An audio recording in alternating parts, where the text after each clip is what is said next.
आज इस वीडियो में हम ग्रुप थ्योरी के एक इम्पॉर्टेंट थ्योरम की बात करेंगे जो कि है हमारा लैग्रॉन्ज थ्योरम। ठीक है, ग्रुप थ्योरी का मोस्ट इम्पॉर्टेंट थ्योरम है जिसको हम बोलते हैं लैग्रॉन्जेस थ्योरम। और यहाँ पे जो इसका स्टेटमेंट सबसे पहले हम देखते हैं, देन इसका प्रूफ देखेंगे। तो स्टेटमेंट क्या होता है, किसी परिमित समूह के प्रत्येक उप समूह की कोटि का भाजक होती है।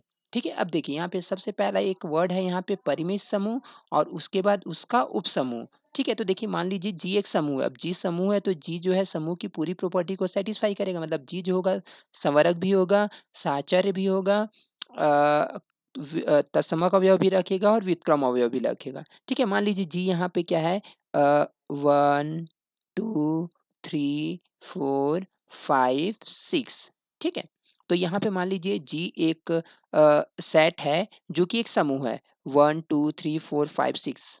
ठीक है, अब मान लीजिए यहाँ पे इसका एक उपसमूह है। उपसमूह को हम क्या मान के चलेंगे, एच। ठीक है, और उपसमूह है तो इसका मतलब क्या हो गया, एच में जो अवयव होंगे या फिर टोटल जी के अवयव होंगे या फिर क्या होंगे, जी से कम होंगे। तो अगर ये प्रॉपर उपसमूह है, उचित उपसमूह है, जिसको हम उचित उपसमूह हिंदी में बोलते हैं, तो यहाँ पे जो अवयव होंगे जी के अवयव से क्या होंगे, कम। मान लीजिए इसमें आप अवयव क्या ले लिए, 1 2 और 3 ले लिए।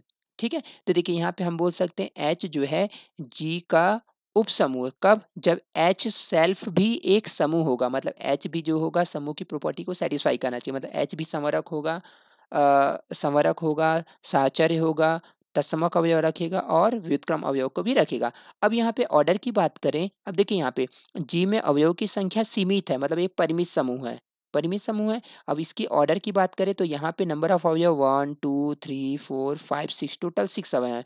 तो ऑर्डर ऑफ जी क्या हो जाएगा यहाँ पर, 6। ठीक है, और ऑर्डर ऑफ एच की बात करें तो ऑर्डर ऑफ एच क्या होगा यहाँ पर, 3 होगा। तो इसके अकॉर्डिंग मतलब क्या है, क्वेश्चन के अकॉर्डिंग हमको क्या बताना है कि ऑर्डर ऑफ जी जो होगा ऑर्डर ऑफ एच से डिवाइड होता है। मतलब देखिए 6 जो है 3 से डिवाइड होना चाहिए। तो ये हमारा लैग्रॉन्ज थ्योरम क्या बोलता है कि किसी भी परिमित समूह के प्रत्येक उपसमूह की कोटि, आप इसका कोई भी उपसमूह बना लिए, उसकी जो कोटि होगी हमेशा समूह की कोटि को डिवाइड करेगी। ठीक है, तो चलो अब इसका हम लोग प्रूफ करते हैं। इसको हम लोग प्रूफ करते हैं तो सबसे पहले हम क्या करेंगे, एक समूह लेके चलेंगे और उसका परिमित समूह और उसका एक उपसमूह लेके चलेंगे। तो हम क्या लिखें, माना जी एक परिमित समूह है तथा एच समूह जी का एक उपसमूह है। ठीक है, जी क्या है, एक परिमित समूह है।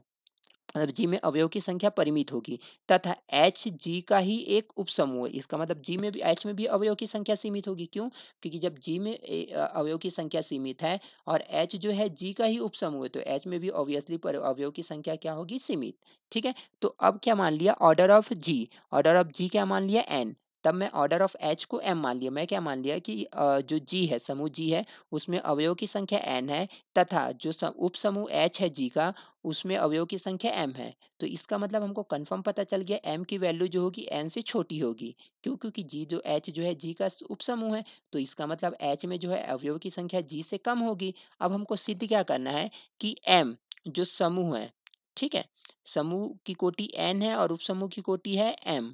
ठीक है, तो हमको ये बताना है कि जो समूह की कोटि है उपसमूह की कोटि से डिवाइड होती है। मतलब जो उपसमूह की कोटि है समूह की कोटि को डिवाइड करती है और उपसमूह की कोटि क्या है, m है। तो हम क्या लिखे, सिद्ध करना है कि m समूह की कोटि और समूह की कोटि क्या है, n है, n का भाजक है। मतलब हमको बताना है m जो है n का भाजक है। मतलब समूह की कोटि जो है, उपसमूह की कोटि जो है समूह की कोटि का भाजक है, हमको प्रूफ करना है। अर्थात m डिवाइड्स n। ठीक है, m जो है n को डिवाइड करता है, इसका मतलब ये होगा लैंग्वेज में। अब देखिए, चूंकि हमको क्या पता है कि ऑर्डर ऑफ एच एम है, मतलब जो उप समूह उसमें अवयवों की संख्या क्या है, एम है। तो मैं क्या मान लिया कि जो एच है, उप समूह एच है, इसमें अवयव कौन कौन से, H1 H2 S3 up to dash dash dash H M है। और सभी अवयव भिन्न भिन्न होंगे। जहां हम क्या लिखे, H I is not equal to H J, सभी अवयव क्या है, भिन्न भिन्न। मतलब कोई भी अवयव यहाँ पे सेम नहीं है। क्यों, क्योंकि अगर कोई भी दो अवयव सेम हो जाएगा तो उसकी कोटि एम ना होकर उससे कम हो जाएगी। ठीक है, क्योंकि हम क्या करते हैं, अगर सेट में कोई भी दो अवयव सेम होता है तो उसको एक ही बार लिखते हैं। ठीक है, अब क्या लिखे यहाँ पे, माना ए बिलोंग्स टू जी, ए जो है जी का समूह, जी का कोई अवयव है तब, और एच क्या है, इसका उप समूह है, तब एच ए। ठीक है, एच ए को हम क्या बोलेंगे, दक्षिण सहसमुच्चय। क्यों, क्योंकि आप क्या किए, ए को राइट साइड डॉट किए ना, राइट साइड मल्टीप्लाई किए तो इसको हम बोलेंगे दक्षिण सहसमुच्चय। ठीक है, दक्षिण सहसमुच्चय है, तब HA को अगर हम HA को डिफाइन करना चाहें इस दक्षिण सहसमुच्चय, तो इसमें अवयव क्या होगा? देखिए H में क्या है, H1 H2 HM तक है, तो क्या होगा HA में केवल इस H में जितने भी H है सभी में A का डॉट कर देंगे राइट साइड में, तो H1A हो जाएगा, H2A हो जाएगा, up to dash dash dash HMA। ठीक है, और सभी अवयव यहाँ पे क्या है, m अवयव है टोटल। अब क्या बताएंगे कि ये सभी अवयव क्या है, भिन्न भिन्न है, तो हम क्या लिख दें यहाँ पे, तब order of H A equal to क्या होगा, m। मतलब यहाँ पे टोटल नंबर ऑफ अवयव कितने हैं, m है, और सभी अवयव कैसे होंगे, भिन्न भिन्न। क्यों? क्योंकि अगर सभी अवयव भिन्न भिन्न नहीं होते हैं, मान लीजिए जैसे यहाँ पे मैं ले लिया H I A is not equal to H A J, यहाँ तो हमने ये बता दिया कि सभी अवयव क्या है, भिन्न भिन्न है, कोई भी अवयव इक्वल नहीं है। अगर मान लीजिए हम कोई भी दो अवयव यहाँ का इक्वल लेके चलते हैं, तो हम क्या लिखें कि देखिए यहाँ पे लिखिए order of H A equal to M. ठीक है, क्यों? क्योंकि H I A is not equal to है एच जे ए। ठीक है, जब I is not equal to J है। अन्यथा अगर मान लीजिए दोनों अवयव सेम हो जाएगा, मतलब H I A is equal to हो जाएगा एच जे ए, तो ए क्या हो जाएगा, कैंसल हो जाएगा, और आपको क्या मिलेगा, H I is equal to H J.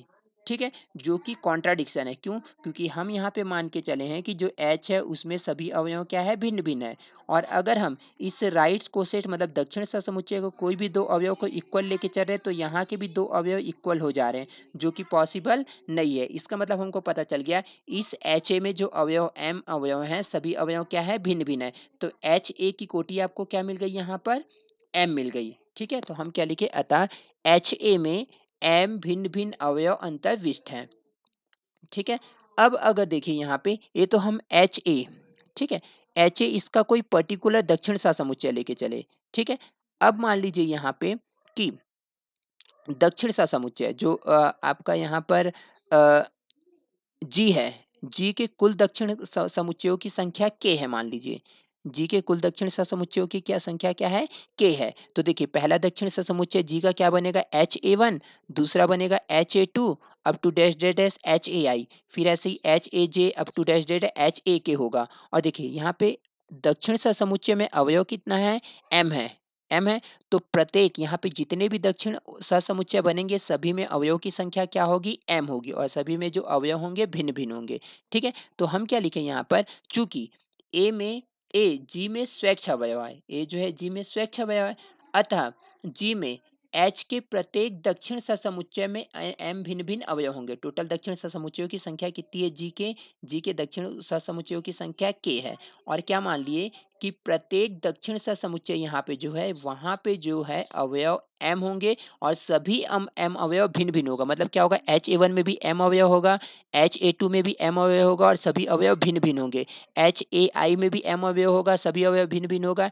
HAJ में भी m अवयव होगा, सभी अवयव भिन्न भिन्न होगा। सेम HAK में भी m अवयव होगा, सभी अवयव क्या होगा, भिन्न भिन्न होगा। अब यहाँ पे हम क्या लिखे, चूंकि ए जी में क्या है, स्वैच्छ है, ए जो है इस समूह में क्या है, स्वेच्छ अवयव है ए। ठीक है, अब स्वेच्छ अवयव तो हम क्या लिखे, अतः जी में एच के प्रत्येक सहसमुच्चय में, जो जी है यहाँ पर समूह जी है, इसमें एच इसका क्या है, उपसमूह है, इसका प्रत्येक दक्षिण सहसमुच्चय में m भिन्न भिन्न अवयव, टोटल दक्षिण सहसमुच्चय कितने हैं, k हैं। ठीक है, तो k दक्षिण सहसमुच्चय यहाँ पे जो बने हैं HA1 HA2 HAI HAJ HAK, सभी में क्या होंगे, m भिन्न भिन्न अवयव होंगे। ओके, अब हम क्या लिखें यहाँ पे कि एक रिजल्ट होता है, हम जानते हैं कि प्रत्येक समूह को, कोई भी समूह, जैसे यहाँ पे हम समूह किसकी बात करें, जी की। ठीक है, प्रत्येक समूह को उसके परस्पर दक्षिण सहसमुच्चयों के संघ के रूप में व्यक्त किया जा सकता है। ठीक है, एक मिनट ना, उसके परस्पर विसंघीय, यहाँ पे एक वर्ड जोड़ते हैं हम, संघीय ना, क्या है, हम जानते हैं कि प्रत्येक समूह को उसके परस्पर विसंघीय दक्षिण सहसमुच्चयों के संघ के रूप में व्यक्त किया जा सकता है। अब विसंघी का मतलब क्या होगा, सभी दक्षिण सहसमुच्चय जो होंगे अलग अलग होंगे, मतलब सभी में अवयव की संख्या क्या अवयव तो m होगा, लेकिन सभी में जो अवयव होंगे अलग अलग अवयव होंगे ना, तो वही क्या लिखे यहाँ पे, विसंघी। मतलब क्या होगा, दोनों में अगर दो आप दक्षिण सहसमुच्चय लेते हैं तो उसमें कोई भी कॉमन एलिमेंट नहीं होगा। ठीक है, तो यहाँ पे क्या लिखे, जी बराबर अकॉर्डिंग टू दिस स्टेटमेंट हम क्या लिख सकते हैं, जी को HA1 union HA2 union HA3 up to dash dash dash union HAK लिख सकते हैं। ठीक है, जहाँ क्या होगा, HAI intersection HAJ is equal to 5, मतलब दोनों में कोई कॉमन एलिमेंट नहीं होगा। हम यहाँ पे लिखे विसंगीय मतलब डिसजॉइंट है ना, तो HAI मतलब आप इस कोई भी दो दक्षिण सहसमुच्चय को ले लीजिए, उसमें कोई भी अवयव कॉमन नहीं होगा। अब क्या करेंगे, अगर HG बराबर है HA1 union HA2 up to dash dash dash union HAK है, तो अगर हम इसके ऑर्डर की बात करें तो ऑर्डर ऑफ G बराबर क्या होगा, ऑर्डर ऑफ HA1 यूनियन को हम प्लस लिखेंगे, order of HA2 plus dash dash dash plus order of HAK हो जाएगा। अब यहाँ पे हम क्या बताए थे कि जो दक्षिण सहसमुच्चय, प्रत्येक दक्षिण सहसमुच्चय में अवयवों की संख्या क्या है, m है, मतलब HA1 में भी m अवयव होगा, HA2 में भी m अवयव होगा, HAI में भी m अवयव है, HAJ में भी m अवयव होगा, HAK में भी m अवयव होगा। मतलब क्या होगा कि n, और देखिए order of G, order of G तो हम यहाँ मान के चले, ऑर्डर ऑफ G क्या है, n है, तो n लिखे।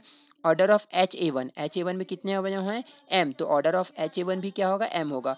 HA2 में यहाँ हम बताया कि कितने अवयव हैं, m है, तो यहाँ भी इसका ऑर्डर क्या होगा, m होगा। सेम ऐसे ही HAK में भी क्या होगा, m अवयव होगा। तो m टोटल यहाँ पे कितने बार हो गया, k बार, क्योंकि यहाँ पे HA1 HA2 HA3 up to dash dash HAK था, तो m भी कितने बार हो गया, k बार, तो m plus m plus m plus m कहाँ तक गया, k बार, ठीक है, k पदों तक।